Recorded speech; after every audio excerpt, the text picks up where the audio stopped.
Muy buenas noches, amigos, amigas de la Facultad de Estudios Bíblicos, Pastorales y de Espiritualidad, y a quienes son asiduos y fieles a estos ciclos de conferencias en alianza del Instituto Bíblico Pastoral Latinoamericano y el Instituto Bíblico y Oriental de España, que nos permite congregar a hombres y mujeres que se apasionan por esta investigación de la relación entre lo bíblico, lo arqueológico y el mundo antiguo. Así que gracias por estar esta noche con nosotros compartiendo esta última conferencia del año que nos va a cerrar con broche de oro este ciclo de conferencias.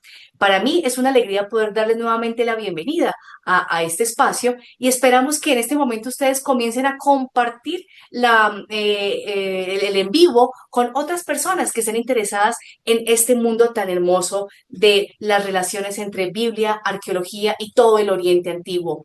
Hoy nos va a acompañar la doctora María Eugenia Muñoz, que nos va a hablar de las diosas lactantes egipcias a la Virgen María. Vamos a sumergirnos en el arte y también el arte que se hace teología. Así que vamos a disfrutar muchísimo de la sabiduría de la doctora Eugenia y qué bien que esta conferencia nos cae ya en el tiempo que nos va preparando a la Navidad. Profe Miguel, el gran líder de este proyecto de los ciclos de conferencias, está aquí también con nosotros. Profe Miguel, muy buenas noches. Juliana, muy buenas noches. Gracias por seguir invitándonos y participando de este momento de encuentro en torno a la Sagrada Escritura, las aproximaciones contextuales y las figuras tan importantes que nos van acompañando. Hoy, nuevamente, la doctora María Eugenia Muñoz Hernández nos ayuda a conocer más y aprender con la figura de las mujeres lactantes en este parte del mundo y la aproximación a la figura de la Santísima Virgen María en un momento muy lindo que es la etapa de la Navidad en Colombia para todos los que estamos creyendo en la importancia de la encarnación del Señor en cada experiencia humana. Así es, profe Miguel. Entonces vamos a darle paso a la doctora María Eugenia y mientras ella ingresa a sala. Profe Miguel, por favor, compártenos el currículum de nuestra querida profesora. Perfecto, Juliana. Gracias, doctora María Eugenia. La doctora María Eugenia Muñoz Hernández es licenciada en Geografía e Historia de la Universidad Complutense de Madrid. Es licenciada en Lenguas, Literatura de Egipto y del Antiguo Oriente por la Universidad Católica de Lovaina. Además es experta en historia antigua de la Universidad Complutense de Madrid y en el proceso de su construcción doctoral ha estudiado en París, la Sorbona, en este proceso de aplicar los conceptos de la lingüística y de la cultura a un contexto específico como es el Antiguo Egipto. Para nosotros es una garantía de este aprendizaje tan importante y además que, si no estoy mal, estos elementos que presentamos en esta noche hacen parte de todo ese proceso investigativo de la doctora María Eugenia en su tesis doctoral. Entonces, pues le damos la bienvenida, le agradecemos su generosidad y esta enseñanza que nos va a dar esta noche. Bienvenida, doctora, y muchas bendiciones. Pues muchísimas gracias. Muy buen día a todos y todas. Y gracias a la Universidad Uniminuto. A ver, vamos a empezar. Buen día a todos y todas y gracias a Universidad Uniminuto y de manera especial al profesor doctor Camelo por brindarme una vez más la posibilidad de compartir con ustedes esta jornada tan especial. Para mí es un honor y un placer volver a estar con ustedes hablando de mi vocación y mi profesión, la egiptología. Hoy, de manera especial, pues la conferencia que presento es una introducción a mi actual línea de trabajo, una reflexión en torno a las iconografías que trascienden, un viaje a través del espacio y del tiempo. Una pesquisa que tiene como objetivo buscar el posible origen de la iconografía de María Lactans en una iconografía en la iconografía de las diosas curótrofas del antiguo Egipto. Esta conferencia, como ya dijo el profesor doctor Camelo, forma parte de mi tesis doctoral, una tesis dirigida por el profesor Pascal Bernús y tutorada por el profesor doctor David Chao, inscrita en la Universidad de Santiago de Compostela. La charla de hoy, por lo tanto, será reflexiones en torno a iconografías que trascienden de las diosas lactantes egipcias a la Virgen María. Y para poder entender mejor esta conferencia, esta charla, es importante organizar un esquema. El planteamiento que yo les propongo está dividido en 3 bloques. Como ven, el más amplio, el más significativo es el primero, el que dedicamos a la leche y a las diosas lactantes egipcias. Vamos a tratar de entender cuál es el significado de la leche materna en el antiguo Egipto. Después veremos las iconografías de las diosas lactantes, su evolución histórica, y dividiremos estas diosas en 2 grandes grupos, las divinas nodrizas y las madres divinas, para finalmente detenernos en la madre divina por excelencia de Egipto, Isis. El segundo bloque lo dedicaremos a María, a esa María, Madre de Dios, en el mundo copto. Primero iremos a los textos de origen copto, y acabaremos con unos datos sobre el Concilio de Éfeso, importantes para definir a María como Theotokos, Madre de Dios.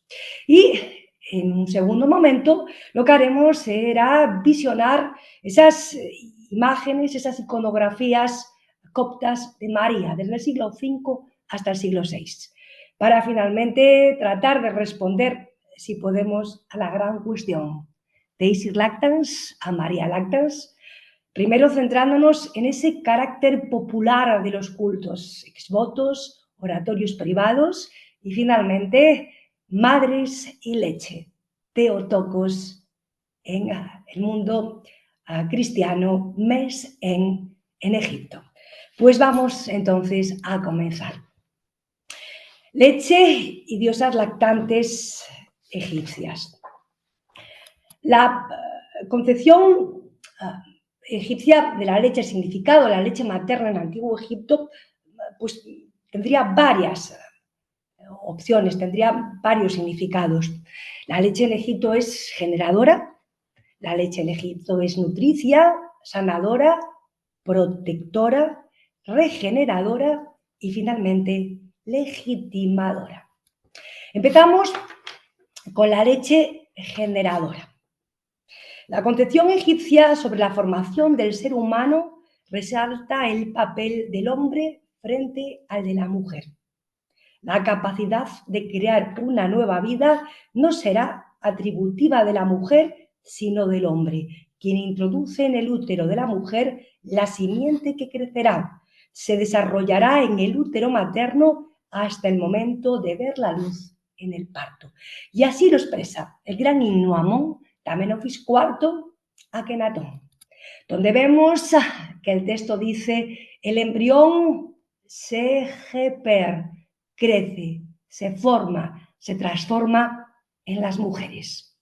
La simiente se hace, crea, ir en los hombres, y el hijo es animado en el cuerpo de su madre. Esta idea se va a ampliar en el papiro mágico religioso Jumilac, datado entre finales de época tolemaica y comienzos de la romanización. En este papiro se describe de manera colateral, ya que el tema del papiro no es la concepción del ser humano, es un papiro mágico religioso. Pues como digo, en este papiro se habla del proceso de formación de un niño. En este proceso el padre, a través del semen, aporta las partes duras, los huesos, y la madre, mediante la leche, genera las partes blandas del nuevo ser, la piel y la carne. Dice el papiro: primero, en lo relativo a su carne y a su piel, que desarrolla su madre a partir de su leche. Segundo, en lo relativo a sus huesos que su madre hace crecer a partir de la simiente de su padre. Este texto, como pone de relieve Bardinet en su excelente trabajo sobre la medicina egipcia, indicaría que si bien, cito textualmente, la leche materna formaría las carnes del embrión, esto no querría decir que la aportación materna fuese la más importante, por los huesos que surgen de la simiente del padre juegan un papel primordial en la concepción egipcia del movimiento y la vida, de tal manera que sobre los huesos animados por el aliento de vida que recorre el cuerpo reposa la movilidad corporal, la vida. Concretando, si bien el papel de la leche materna parece ser secundario frente al semen masculino, la leche no deja de ser importante. Primero, porque está en la formación o transformación del embrión en niño. Por la leche de la madre se concebía como una sustancia, una secreción en la que estaba disuelta la propia carne materna, carne que nuevamente unida formará la carne del embrión, la del nuevo ser como proceso de desarrollo. Y segundo, en la definición del sexo del nuevo ser, pues si la calidad de la leche materna es buena, entonces será un varón. Si la calidad de la leche materna es mala, nacerá una niña. La leche es también nutricia. Otra función fundamental de la leche materna es servir de alimento al recién nacido. En los textos de las pirámides de la quinta y la sexta dinastía, al describir el ritual de apertura de boca, que es un ritual funerario en el que se transponen los ritos de nacimiento, tras la descripción del alumbramiento y la purificación de los distintos miembros del rey, se procede a detallar el amamantamiento del rey muerto recién nacido, un amamantamiento que se produce por los dioses Horus e Isis. Así pues, la leche materna es el primer alimento del niño y de la niña, que continuará alimentándose de la leche de una mujer, una madre o una nodriza hasta los 3 años de edad. Pero la leche, y esto es importante, también es sanadora.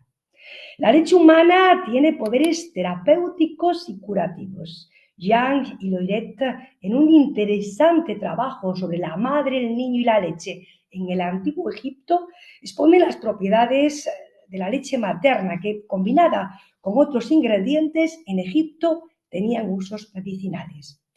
Esta leche, recogida en vasos medicinales simples, era utilizada en estados febriles, incontinencia urinaria, cardiología, diarreas, catarros, hemorroides, fístulas o dermatologías faciales, entre otras muchas aplicaciones.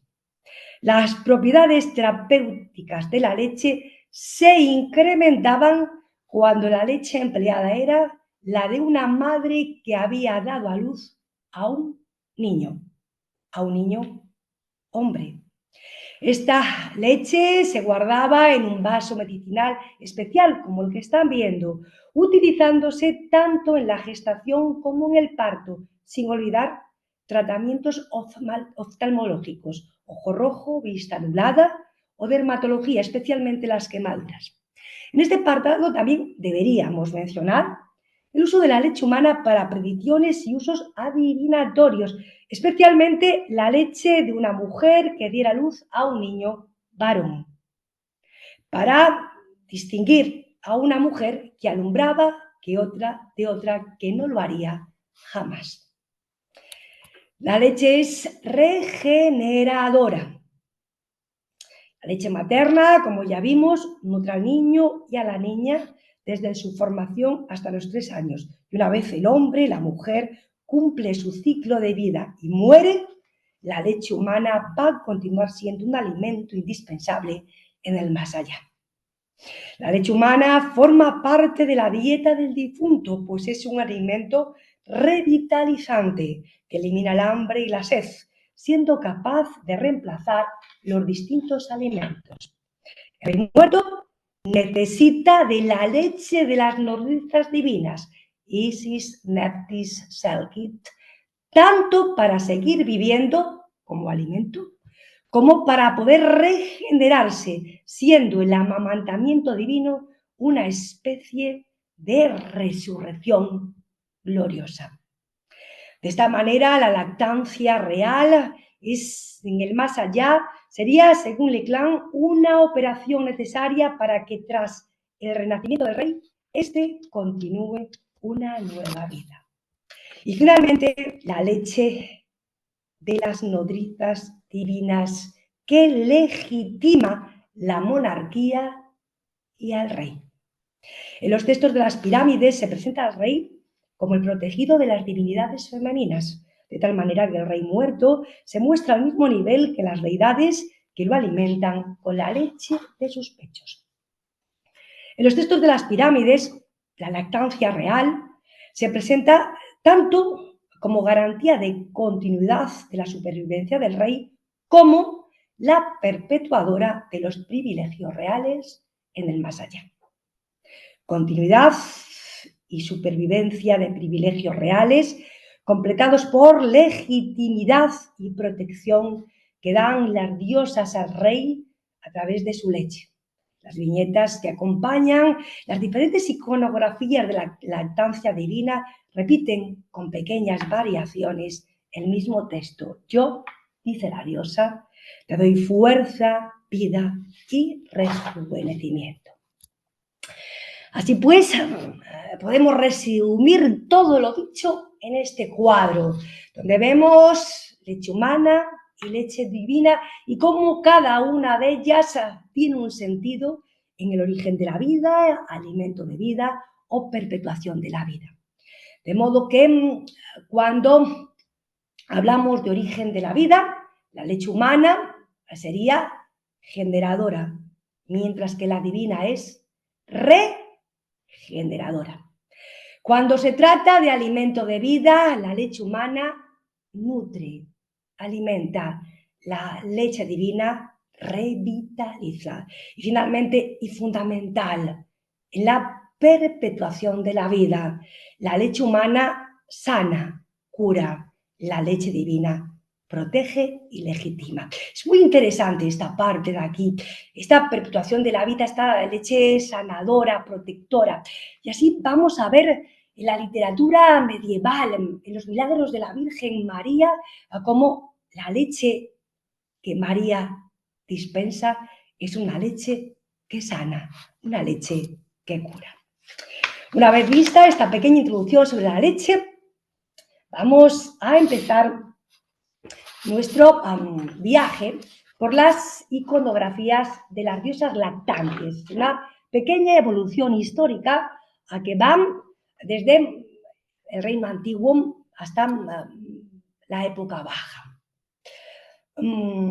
Así podemos decir que en el reino antiguo prevalece la iconografía que tienen ante ustedes y que yo he llamado rey en regalía de pie ante diosa que le da el pecho. Fíjense en el rey. Está representado como un hombre en miniatura. Es la manera de decir que es un niño. Y vestido, ataviado con todo aquello que nos permite reconocerlo como rey. Al rey le da el pecho una diosa. El primero de ellos sería Sahurra, quien en su templo funerario nos presenta esta imagen en la que él es alimentado por la diosa Nekhebet. También Niuserre, en su templo mortuorio, se muestra en esta postura en la que recibe la leche directamente del pecho de la diosa Sekhmet, una diosa que, como pueden ver, tiene cuerpo humano y cabeza de leona. Sería una diosa teriomorfa. De Teti primero conservamos en su templo funerario este pequeño fragmento donde apenas apreciamos al rey alimentándose del pecho de una diosa. Pepi II, también en su templo funerario, nos muestra la misma imagen muy reconstruida, donde vemos en este caso a la diosa Nekhebet, esa diosa nodriza, alimentando a un rey adulto, diminuto, vestido con aquello que nos muestra que es un rey en regalía. Por lo tanto, podemos decir que durante el reino antiguo tenemos nodrizas divinas, es decir, diosas que alimentan a un niño que no es su hijo. Ese niño es el rey. El rey Sahurrar, a quien alimenta, Nekhebet, el rey Nioserre, a quien alimenta la diosa Sehemet, y después unas Pepi I, Pepi II, que pueden estar alimentados por la leche de la diosa Squadjet y la diosa Nekhebet. Así llegamos al Reino Medio, donde aparece alguna que otra iconografía nueva. Tenemos al menos 3 imágenes de la lactancia divina, 2 del rey Mentuhotep II, una del rey Amenemhat I. La interesante es esta que vemos aquí del rey Mentuhotep. Es una capilla que, si bien en origen estaba en Tendera, donde se encuentra uno de los mamisis más importantes, actualmente está en el Museo del Cairo. Bueno, no sé exactamente en qué museo está, porque la última vez que la vi yo estaba en el del Cairo, pero a lo mejor ahora ya está en el nuevo museo. Aquí, en esta capilla, una capilla en la que vamos a ver 2 tipos de escenas diferentes. Junto con la escena de lactancia aparecen también unos textos que nos ayudan a entender un poquito mejor lo que aquí ocurre. En la superior vemos la divina nodriza protegiendo al rey con su brazo, al mismo tiempo que ofrece el seno. Y la diosa dice, la diosa Hathor, yo te protejo. Mis 2 brazos te unen a la vida cada día. Yo te rejuvenezco gracias a mi leche, de manera que tus enemigos estén debajo de ti. Ven aquí a esa diosa dándole el pecho a ese faraón en miniatura, representado como un niño, pero faraón en pequeño. En la parte de abajo tenemos una escena muy fragmentada, en la que apenas apreciamos 2 elementos, una corona con cuernos, que es igual a superior, la diosa Hathor, y frente a ella la corona alta, la corona blanca, que nos muestra que es un rey. Suponemos que es una escena de la lactancia y debe ser así porque el texto que acompaña dice: Hathor, señora de Tendera, tú nodriza cada día, por lo que nos imaginamos que es una escena en la que la diosa está dando el pecho al faraón. Por lo tanto, una escena similar a las que vimos en el Reino Antiguo de regalía. Pero aparece una iconografía distinta, y está curiosamente en el templo funerario de Montuhotep en Deir el-Bahari. El templo de Deir el-Bahari, en la zona del Bahari, es conocida fundamentalmente por el templo de la diosa Hathor, el templo de la reina Hatshepsut. Y junto al templo de la reina Hatshepsut estaría el de Montuhotep, del que tenemos este pequeño relieve en el que vemos a un faraón, rey adulto, diminuto, en regalía, succionando las ubres de Hathor. En este caso, la diosa se presenta en forma zoomorfa, es decir, con cuerpo de vaca. Y después tenemos Amenemhat en su templo de Karnak, donde vemos este pequeño fragmento reconstruido en el que nos encontramos con esa escena de regalía del rey adulto diminuto succionando la leche de una diosa. Llegamos al Reino Nuevo, donde podemos decir que hay una eclosión de iconografías de diosas lactantes. Por un lado, se multiplican los ejemplos. También es importante que se amplíen los soportes. Ahora hay pintura y orfebrería.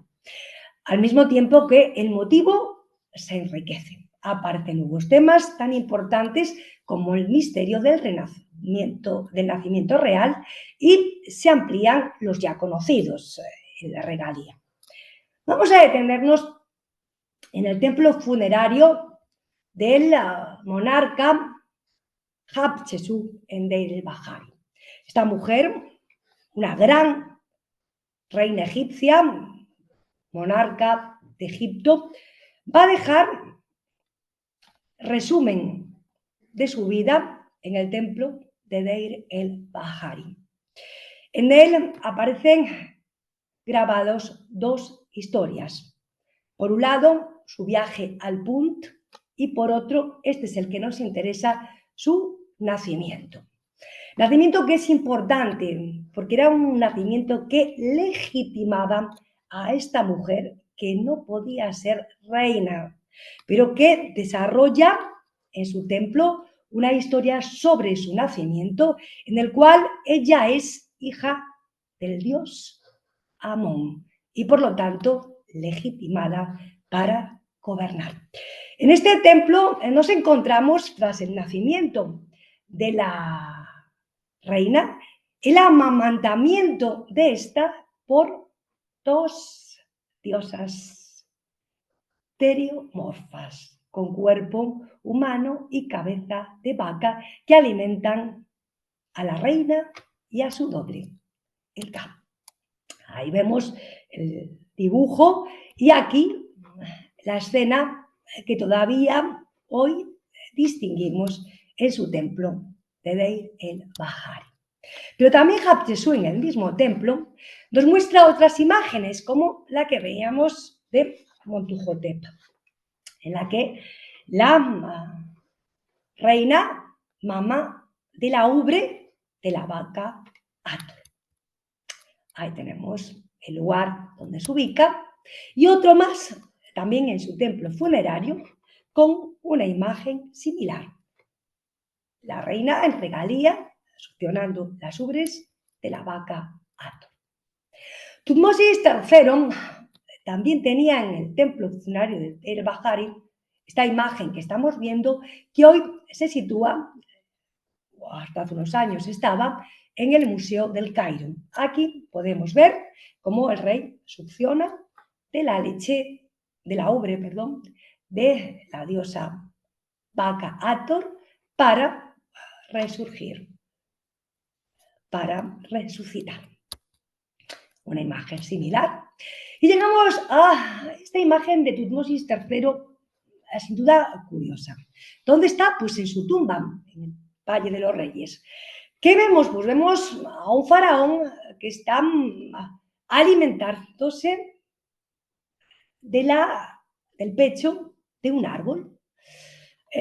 Nos tendríamos que quedar ahí si no fuese porque hay texto y el texto nos está explicando lo que estamos viendo.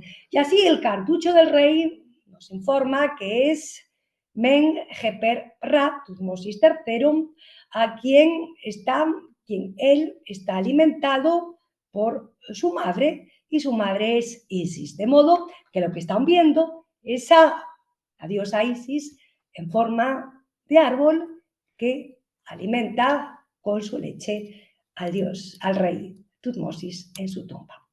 También del periodo de Tutmosis III nos encontramos una escena de un contexto distinto. Es un contexto funerario, sí, pero es una tumba privada, la de Hainhat. Y en este contexto vemos a una diosa teriomorfa que es Renenutet, con cabeza de serpiente. Esta diosa está dándole el pecho a un rey niño, pero a diferencia de los que vimos hasta ahora, no es un hombre en miniatura, es un niño según la concepción egipcia, desnudo y con la trenza de nacimiento.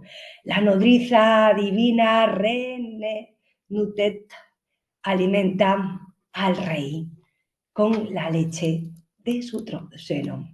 Posiblemente esta sea la primera imagen segura que representa una diosa lactante con trono de un rey niño desnudo en su seno.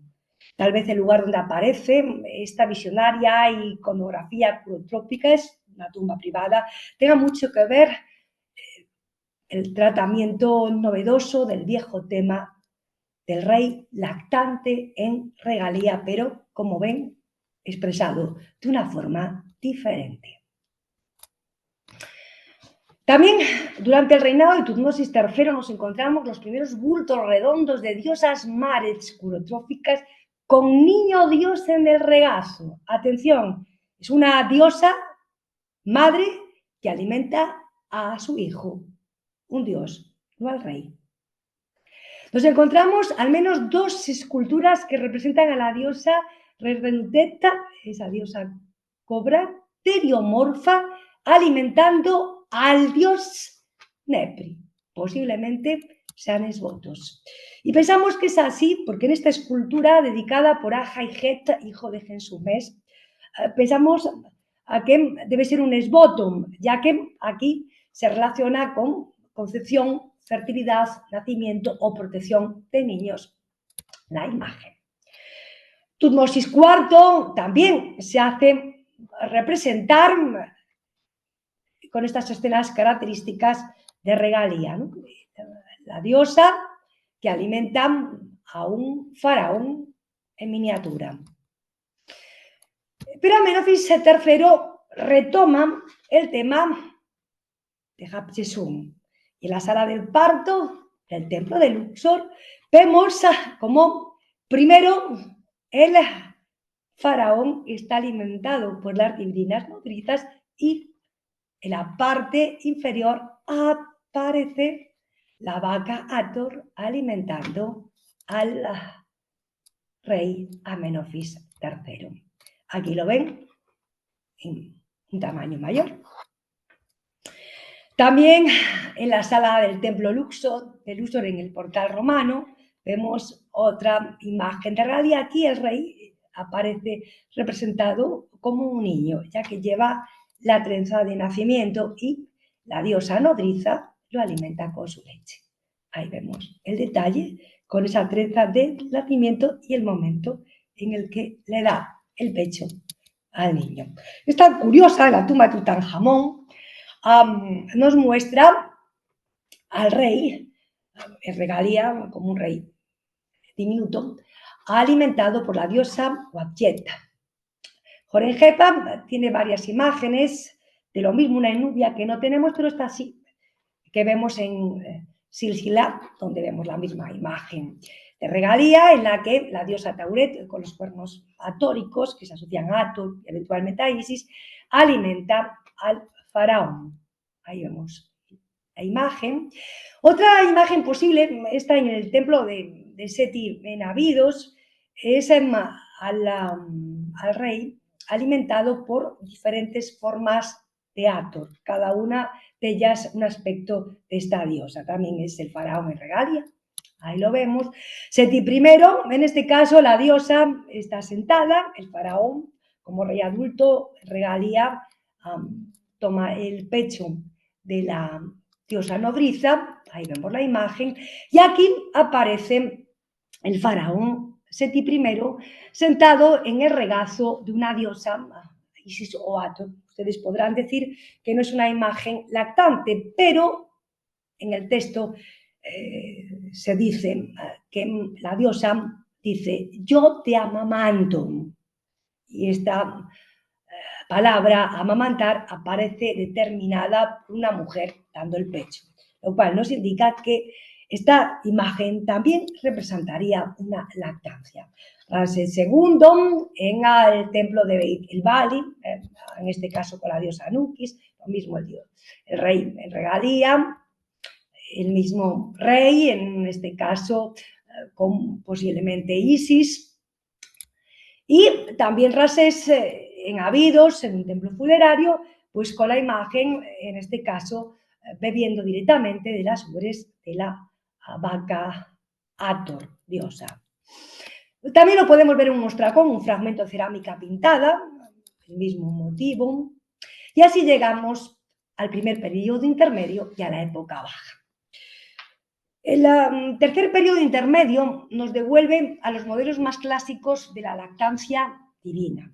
Y segundo, va a introducir pequeñas modificaciones de los modelos que conocíamos, transformando a las nodrizas divinas del rey en madres divinas de un Dios niño.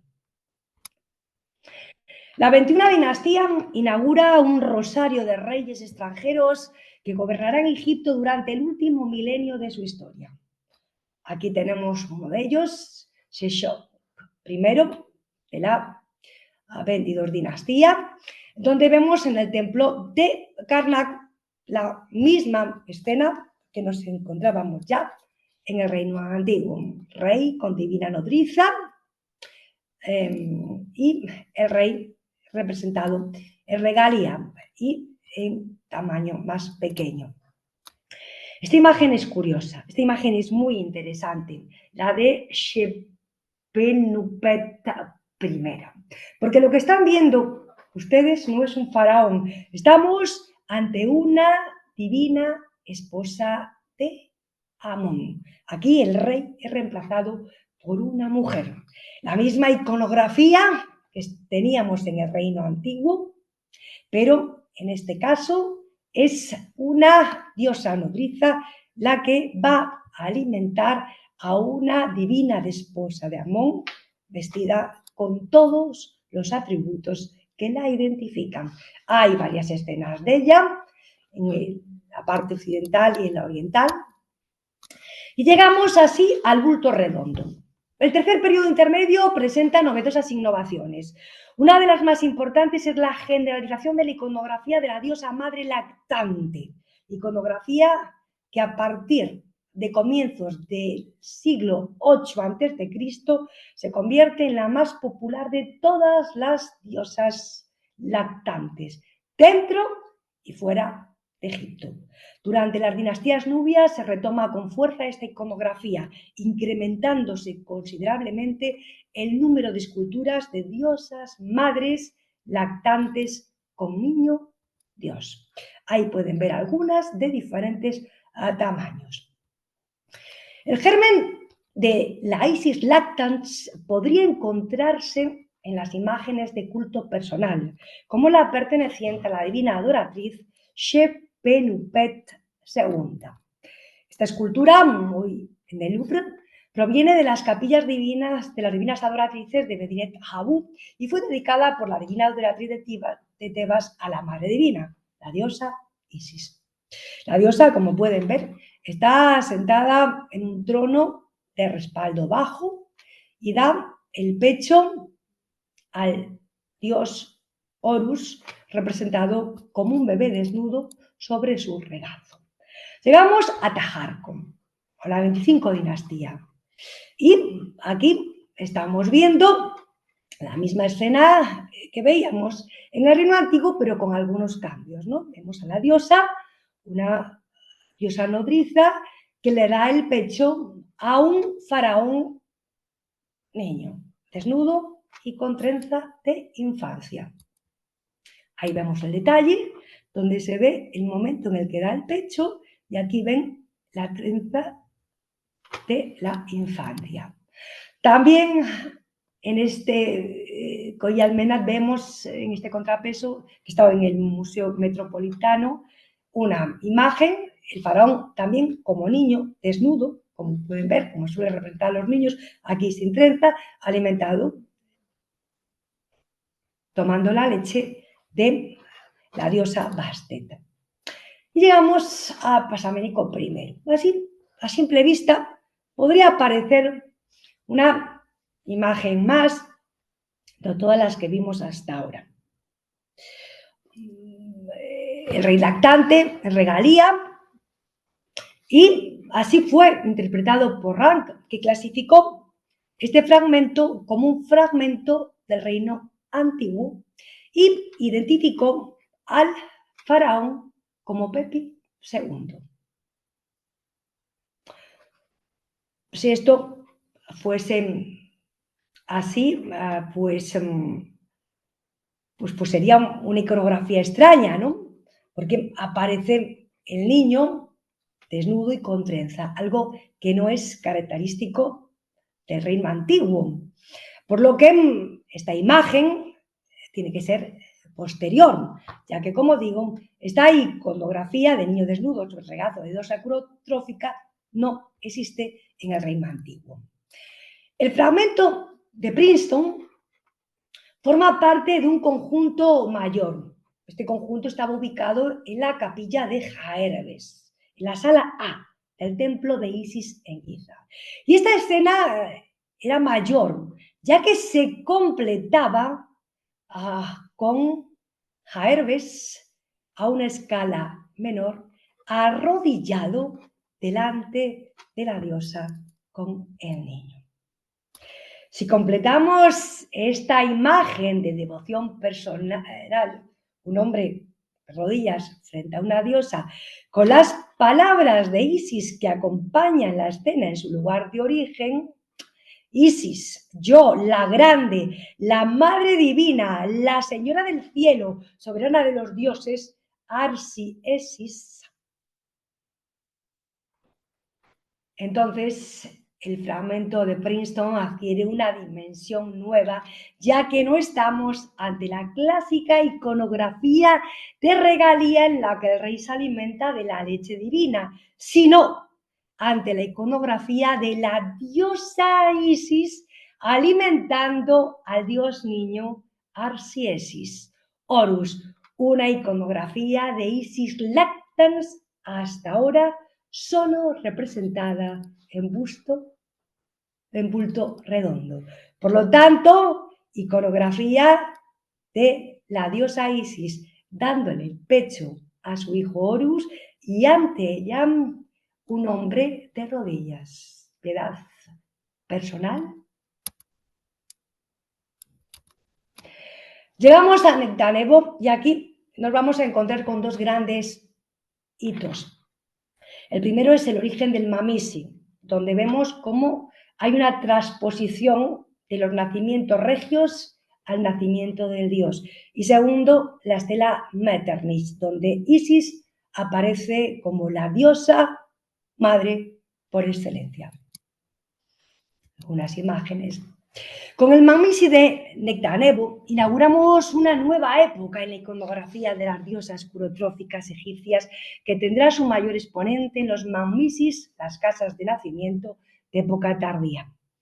La celebración del misterio del nacimiento de Dios es el fundamento de los Mamisis y tiene su origen este misterio en las escenas de las salas de nacimiento de la 18 dinastía.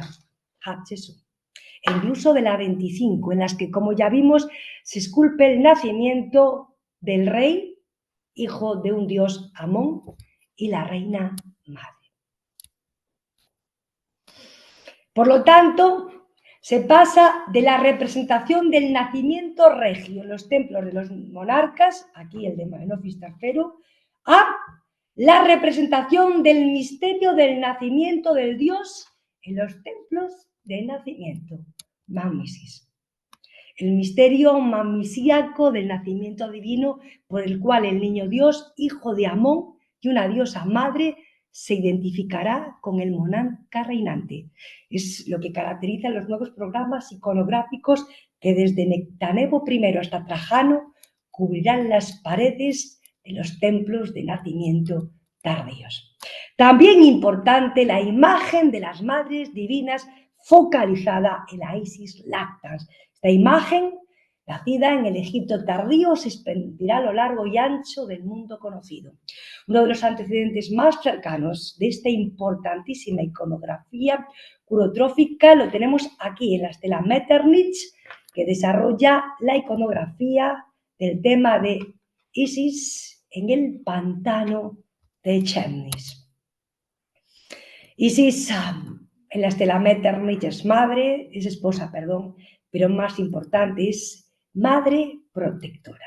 Esta madre protectora que nos encontramos ya en el Reino Nuevo, en la 18 dinastía, en el himno de Imenme a Osiris, donde se nos dice Isis es Quien procrea un heredero amamanta al niño en la soledad sin que nadie conociese donde el Horus, niño, está.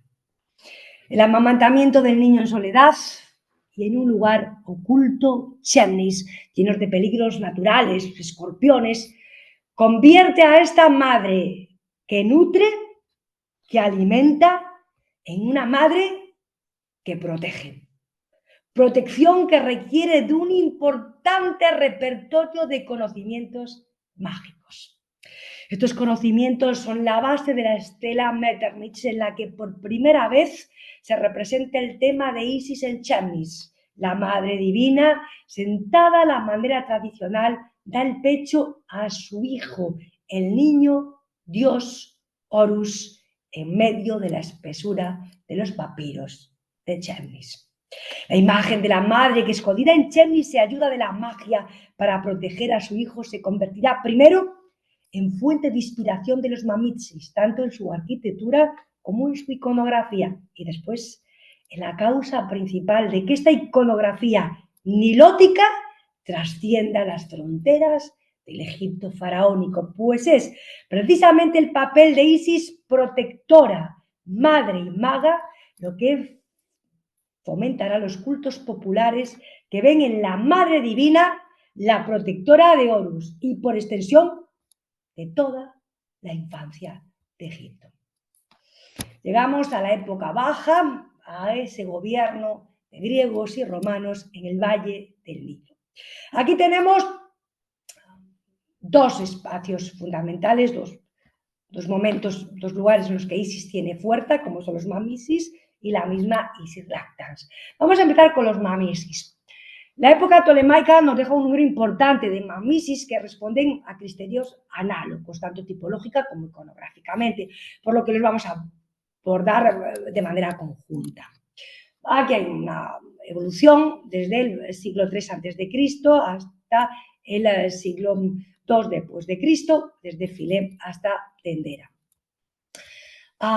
Las tipologías que tenemos son tres. La primera es la representación del misterio divino, la segunda, la del niño Dios en regalía, y finalmente la de Isis en Chemnis. Vamos a empezar con la primera, la representación del misterio divino. El misterio del nacimiento divino, heredero de las escenas de nacimiento del reino nuevo, se cincela en el interior de la cella del Santa Sanctorum, del Mamisi, y en uno de sus cuadros representa la alimentación del niño Dios por las nodrizas divinas, bien teriomorfas, bien zoomorfas.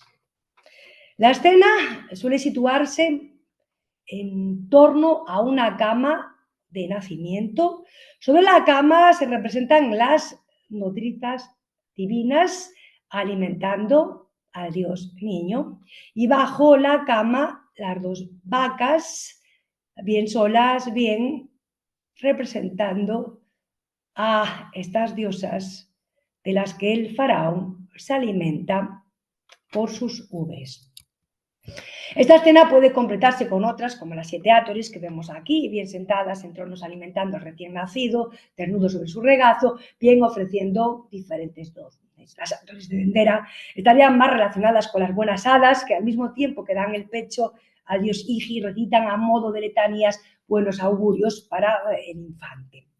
La segunda escena es el dios en regalía amamantado por una diosa. Esta iconografía es muy similar a la de regalía, en las que se nos muestra bien la diosa en pie ofreciendo el pecho a un niño desnudo, bien la diosa sentada en trono ofreciendo el pecho a un niño. ¿Cuáles son las diferencias fundamentales? Pues normalmente se trata de una diosa madre que alimenta a su hijo, bien un dios, bien el niño Dios asimilado a un rey. En ambas escenas el niño va desnudo, portando como único signo de distinción en las imágenes que está de pie, el collar al cuello y el ankh en la mano, que no sostiene el brazo de la diosa. Y finalmente Isis en Chemnis. El mito comienza a ser una pieza indispensable en los mamisis, tanto a nivel estructural como iconográfico. Por lo que toca a la estructura, las columnas que rodean la cella del templo de nacimiento podrían ser la representación tangible de ese pantano de Chemnis.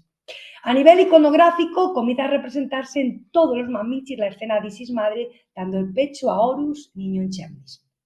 Esta escena se cincela bien en la pared del fondo de la cella, bien en el exterior. La diosa madre puede esculpirse de dos formas, tanto sentado a la manera tradicional de rodillas como sentada en un trono. En las dos imágenes ofrece su pecho al niño Dios entre plantas de papiros. Y llegamos al segundo hito, las Isis lactans. La iconografía curotrófica más conocida del Antiguo Egipto es Isis lactans, la gran diosa madre que da el pecho a su hijo Horus, el niño, Harpócrates. Las imágenes de Isis lactans, esculturas de bulto redondo de diferentes tamaños, materiales y funciones, aparecen en Egipto en torno al siglo VIII a.C., junto con otras diosas madres más antiguas. Las diversas Isis lactans del primer milenio suelen representarse así, sentadas en un trono bajo.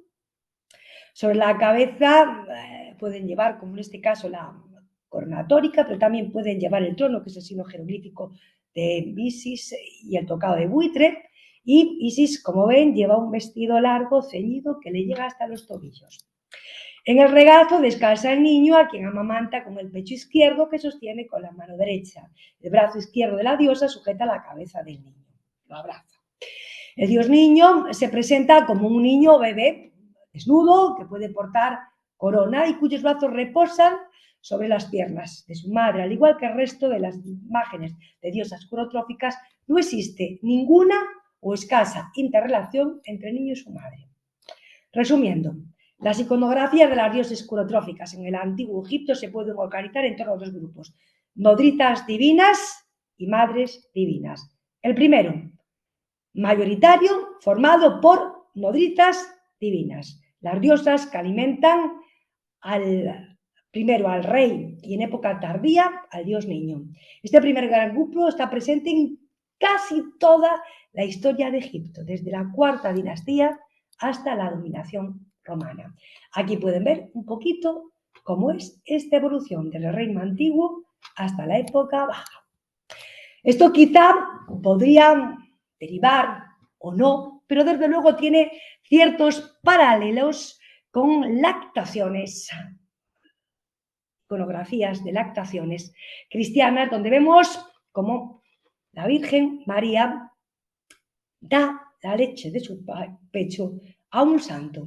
En este caso, San Bernardo de Claraval, y aquí les muestro nuestra magnífica lactación de San Bernardo de comienzos del siglo XVII, que está en el monasterio de Santa María de Xunquera de Espadanedo, desde donde hoy retransmito esta conferencia.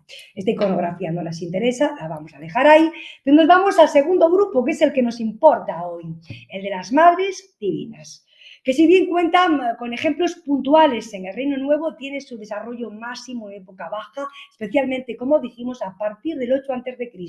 De este grupo surge con fuerza Isis lactans. Aquí vemos una evolución. Vemos cómo hasta el Reino Nuevo no aparece esta imagen. Lo que tenemos son iconografías de madres que le dan el pecho a sus hijos. Madres no divinas. Y después empiezan a aparecer esas madres divinas. Tenemos aquí dos relieves de época baja, en donde vemos cómo una nodriza divina, una diosa, alimenta a un faraón, Hathor, y aquí vemos una madre divina, la diosa Isis, alimentando a su hijo Horus. Podría parecer lo mismo, pero es distinta. Primero vimos cómo la iconografía de la diosa madre era anterior a Isis, es decir, ya parecía en diosas como Renutet con Nepri, en la 18 dinastía, Nut y Honsu, o incluso Hathor, Bucéfalo, madre de Horus. Posteriormente comprobamos que la iconografía de Isis Lactans, al estilo de las anteriores madres divinas, comenzaba en torno al 8. Y finalmente asistimos al nacimiento de Isis protectora, Isis en Chemnis, representada en esta estela, la estela de Metternich. El mito de Isis en el pantano de Chemnis tiene un altísimo contenido mágico, pues Isis, como madre de Horus, protege a su hijo gracias a la magia. Y es dicha magia la razón de fondo de la eclosión de la iconografía isíaca. ¿Cuál es el origen de la eclosión? ¿Por qué Isis es escogida de entre todas las diosas lactantes para convertirse en el modelo por excelencia de la Madre Divina? Quizá los orígenes remotos tengamos que buscarlos en el Reino Medio, concretamente en esta escultura de la Aegypticis Museum, que está catalogada como Isis amamantando a Harpócrates. El caso es que si esto fuese cierto, es decir, Isis, una diosa, alimenta a su hijo el dios, estaríamos ante el primer ejemplo de la diosa madre Isis alimentando a su hijo en el Reino Medio, cuando situábamos la eclosión en época baja.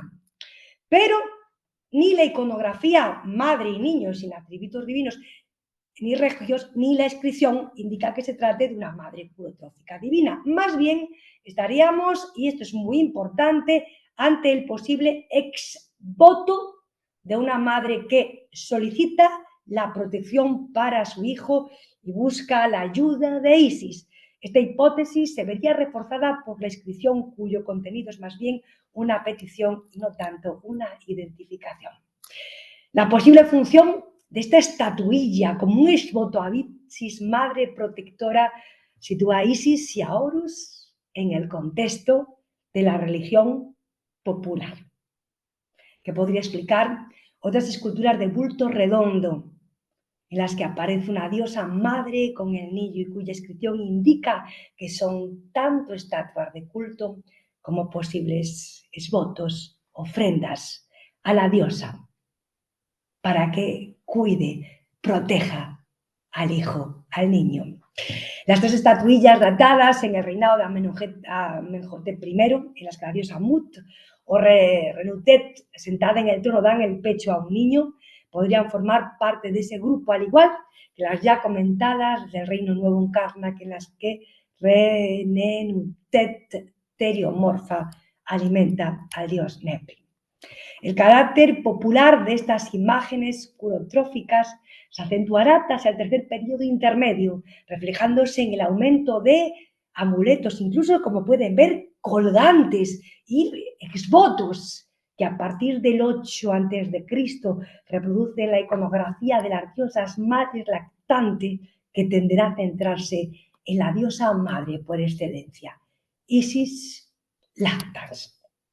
Y en este punto volvemos al mito de Isis en Chemnis, que a partir de mediados del siglo IV a.C. será el epicentro de los cultos de nacimiento. Cultos de nacimiento estatales, dirigidos desde el Estado, en donde el Mamisid refleja el mito materializándose en la estructura del edificio y en la iconografía que explica el mito. Pero también, y esto es lo más importante para esta cuestión personal, pues la Isis de Chemnis, madre protectora y maga, es la diosa a la que acuden las mujeres egipcias para solicitar la protección de sus hijos expuestos como Horus a todo tipo de peligros. La Isis Lactans del Instituto Bíblico y Oriental de Cistierna es un ejemplo claro de esta idea. Mientras el frontal muestra a la diosa dándole el pecho a su hijo Harpócrates, Horus, el respaldo del trono lleva esculpida la iconografía de Horus entre los cocodrilos, una iconografía protectora del Dios.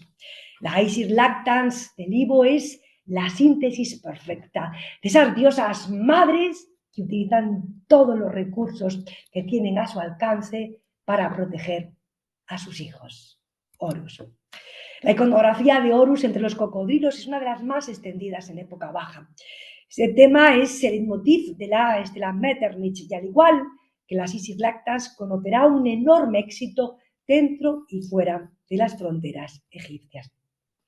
Por lo tanto, la estatuilla del Museo Bíblico Oriental de Cistierna es muy interesante, ya que muestra a esa diosa madre Isis dándole el pecho a Horus y a Horus entre los cocodrilos, imágenes protectoras de la infancia. Y acabamos este apartado con una imagen ya de época cristiana. La Isis Lactans de la casa Caranis del siglo IV después de Cristo. Dejamos el primer bloque, ese viaje a través de las iconografías de las diosas lactantes para centrarnos en la Madre de Dios en el mundo copto. María Theotokos, Teo Dios, Tokos parto, nacimiento. Tenemos aquí un fragmento de un papiro, el papiro Bodmer, que es un papiro que aparece en Egipto y que pertenece al protoevangelio de Santiago, donde se exalta la figura de María, Madre Virginal de Jesús. Papiro que se encuentra en Egipto. Nos vamos al papiro de la Universidad de Manchester, quizá uno de los más interesantes para este tema, porque aparece por primera vez, es decir, papiros del siglo III-IV, María como Theotoke, Madre de Dios. Este texto que inspirará ese fragmento más antiguo del Subtuum Praesidium, oración en la que el que la escribe quiere colocarse bajo la protección de la Virgen, buscando esa compasión, esa misericordia. Por lo tanto, Madre de Dios, Madre que protege a quien se pone bajo su manto. También San Atanasio, en el manuscrito tenemos un santo egipcio, dice: a ella quien lleva en sí los pies, la cabeza y el cuerpo entero del Dios perfecto.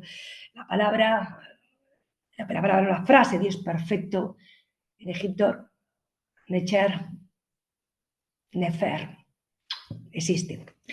Del Hijo de Dios que toma carne, se encarna en su seno, cuya maternidad es la causa de los temores de María. Y finalmente ese concilio de Éfeso donde triunfa la postura egipcia alejandrina, defendida por San Cirilo frente a la de Nestorio. Si Nestorio hablaba de una dualidad de la naturaleza de Cristo, lo que situaba a María como Cristotokos, la madre de Cristo, San Cirilo, egipcio de Alejandría, habla de la unicidad, una única naturaleza de Cristo, la divina, y por lo tanto María Theotokos, María, Madre de Dios. Aquí vemos los textos del Egipto copto que nos hablan de la Madre de Dios, Theotokos, el misterio de la encarnación a la luz de la Virgen María. Pero también tenemos imágenes, también hay iconografías. Esto que están viendo es una estela funeraria y no es una estela cristiana, no. Es una estela pagana, es una estela que pertenece a la religión egipcia. Es una estela funeraria en la que vemos una escena de lactancia. Una mujer muerta que alimenta al niño y donde nos dice pues, que tenía 21 años y nos recuerda en griego que nadie es inmortal y por lo tanto debemos tener buen ánimo y ser buenos. Pero sobre esta estela alguien reconoció la imagen de María alimentando a su hijo Jesús y la cristianizó colocándole 2 cruces. Es la apropiación de la imagen pagana para representar una imagen cristiana. María Theotokos. Pero también tenemos este papiro copto Tantinoe del siglo V-VI, donde sí tenemos ya una imagen clara de María dando pecho a su hijo Jesús. Después están las imágenes que nos encontramos en los monasterios coptos, pero quizás estas vayan por otra línea, hay trabajos interesantes sobre ella que en este momento pues estamos revisando y analizando. El monasterio de Apa Jeremías en Saqqara, aquí otra más, está en el Museo Copto, y esta, que no sé de qué época es, que la hice en el último viaje a Santa Catalina, en el Sinaí, antes de la pandemia. Y aquí pueden ver esta evolución de iconografías. Aquí, Isis Lactans y la imagen de Horus entre los escorpiones, es decir, esa madre que con su leche protege y cuida a su hijo Horus, esa madre a la que piden las madres egipcias para que protejan a sus hijos. Y aquí vemos las imágenes, algún texto de esa Theotokos, de esa María, Madre de Dios, y en medio está Isis, que no es María. Y así llegamos a la conclusión de Isis Lactans a María Lactans. Primero, las investigaciones que dudan de la filiación entre las iconografías isíacas y marianas vinculan las Isis Lactans con los misterios isíacos, es decir, una Isis mistérica, lo que a mi juicio es erróneo. La iconografía de Isis Lactans, que inspiraría la iconografía de la Virgen de la Leche, debe de tener su origen en los cultos personales, en la religión popular, fuertemente vinculada con la protección que las madres quieren dispensar a sus hijos. Pues a partir de la leche divina se protege al que la ingiere. De hecho, en Egipto, la raíz Beta, lo mismo, habla de la leche divina que se refiere a quien la dispensa, la divina nodriza. Algunos autoras tienden a confundir iconografías con contenidos y niegan los paralelos iconográficos en base a que no hay sincretismo ni asimilación Isis a María. Desde luego, tenemos clarísimo que la diosa Isis no es la Virgen María, pero su papel de madres protectoras, la leche protege.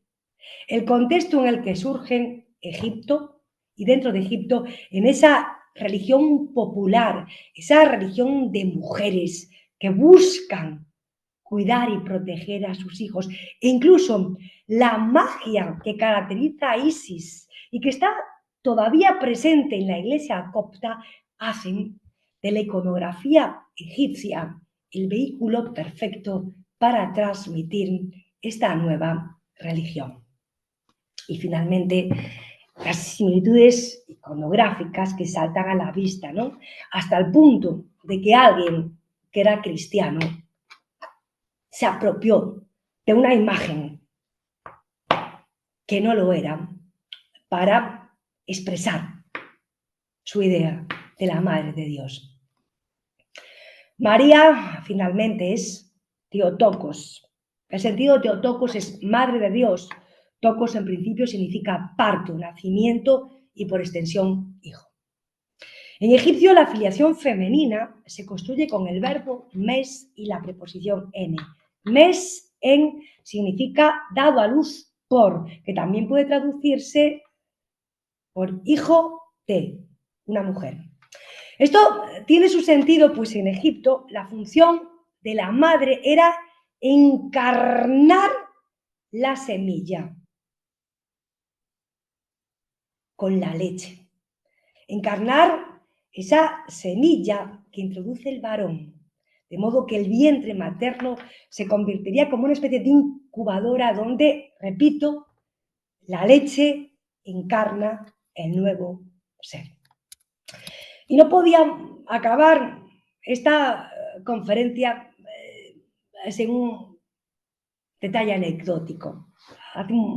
El año pasado fuimos a Braga a pasar un fin de semana. Yo he ido muchas veces a Braga, pero nunca había reparado en lo que vi, y es que nos perdimos, y al perdernos en torno a la catedral descubrimos un pasaje que se llama el pasaje de la Virgen de la Leche. En ese pasaje de la Virgen de la Leche había esto que ven aquí, empotrado en los muros de la catedral de Braga, una catedral dedicada a Santa María, había una inscripción que una sacerdotisa de Isis, Lucretia Fida, dedica a la diosa Isis. Aquí vemos también esa catedral donde nos encontramos en la parte exterior, la imagen de Isis, de la Virgen María dándole el pecho al niño Jesús, y en el interior, en un ábside, la misma escena. Es curioso, es paradójico, es una anécdota, sí, pero interesante ver cómo en un lugar que sabemos existió un templo a la diosa Isis, con el tiempo se construye, se levanta una catedral en honor a Santa María. Por todo lo expuesto, pensamos que la iconografía de la diosa madre egipcia Isis podría haber inspirado las imágenes medievales de la Virgen de la Leche. Muchísimas gracias por su atención y buen día. Profesora Eugenia, wow, qué experiencia tan hermosa, qué experiencia tan edificante. Nos has hecho un viaje espectacular por la teología hecha iconografía. Y pensaba cómo un gesto tan natural como el de una madre amamantando a su hijo da pie para pensar la trascendencia, ¿no? Y generar ideas de la divinidad que protege, de la divinidad que acompaña. Y yo como biblista, pues no puedo evitar conectar esto que vimos hoy con una escena del Evangelio de Mateo en los relatos de infancia, ¿no? Cuando los sabios de Oriente siguen la estrella en búsqueda del Dios de los judíos y que vienen a adorarlo, la estrella se detiene justo en una casa y cuando los sabios entran ven esto, una madre con su hijo. Protegiéndolo. Protegiendo, exacto, ¿no? Entonces, vemos cómo, si bien el texto de Mateo no indica un ejercicio de amamantar propiamente, pero sí recoge esto desde la experiencia de este Medio Oriente bíblico, concretamente de Egipto, de una madre con su hijo como señal de protección y señal donde se percibe la trascendencia y donde está también presente Dios, en un gesto muy sencillo, ¿no? Entonces, wow, de verdad que muchas gracias por todo esto. Y no sé si en sus investigaciones, doctora Eugenia, ha tenido la oportunidad de, pues como de indagar en torno a esta escena de Mateo. De pronto, ¿qué contactos literarios o culturales hay con Egipto? Todavía no, digamos que vamos poco a poco porque junto con la tesis está la docencia, hay que preparar clases y después está lo que es mi medio de vida. Yo soy gestora cultural en un ayuntamiento de la provincia de Ourense, entonces digamos que la tesis, la investigación va más despacio. Estamos todavía analizando la primera parte y son los diferentes postulados, las diferentes teorías en torno a esas posibles vinculaciones entre las iconografías de las diosas egipcias y la Virgen María.